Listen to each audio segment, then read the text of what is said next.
السلام عليكم dhalinyaro soo dhawaada oo macalin maxamuud cashirkan waxaynu ka arki doonaa 10kan erey meesha noo saaran ereyga koowaad waxaa loo akhriyaa bracelet waa jijintan gacanta la gashto ayaa la yiraahdaa bracelet ama ha ahaato dahab ama ha ahaato jijintan maalmahan calaamada qabiil walba calan buu sameystay calaamadaas la xirta ha ahaato dhamaantood waxaa la isku yiraahdaa bracelet ereyga labaad brag qofku waa inuu faano dadku u faano inuu asaga wanaagsan yahay qurxan yahay lacag badan yahay horumar fiican sameeyay dadku inuu ugu faano ayaa la yiraahdaa brag.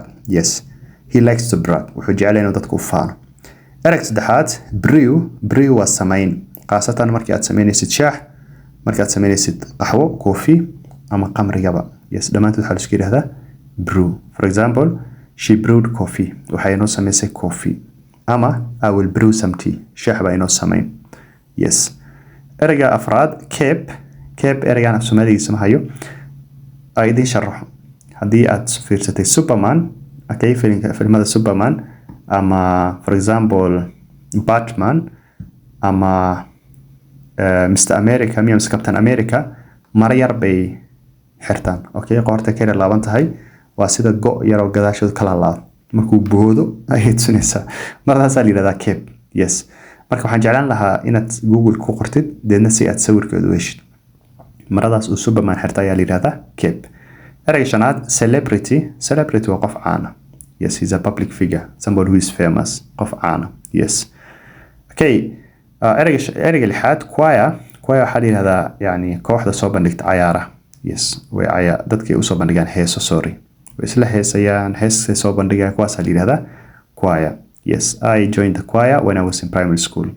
Dhalinyarada heesaha waxyaalaha soo bandhigi jirtaan kamid ah markaan primary dhigan jiray. ereyga toddobaad chronicle waxaa la yiraahdaa wax markay qoran yihiin. For example, the book chronicles history, book waxaa ku qoran taariikhda. A written record wax la qoray la diiwaangeliyay, taas ayaa la yiraahdaa chronicle. Yes, I think you understand. Yes, he wrote a chronicle, wuxuu qoray record of events, waxyaalaha dhacay ayuu soo qoray. Okay, cluster waxa waayo waxyaalo koox ah, a group of similar things, waxyaalo isku eg oo koox ah. Cluster group camal. For example, stars form a cluster, ama clusters are the houses are in a cluster, or grapes grow in a cluster. Hada canabka waa koox when isku egyihiin, when isku dhegdhegyihiin, taas iyadana cluster waa dhigi karta. A bunch of grapes camal. Comic waa wax lagu qoslo oo funny ah, shactir ah.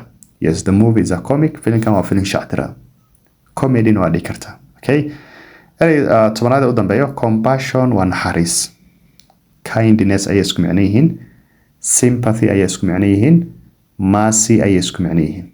Yes, marka the nurse has compassion, kalkaalisadan way naxariis badanta.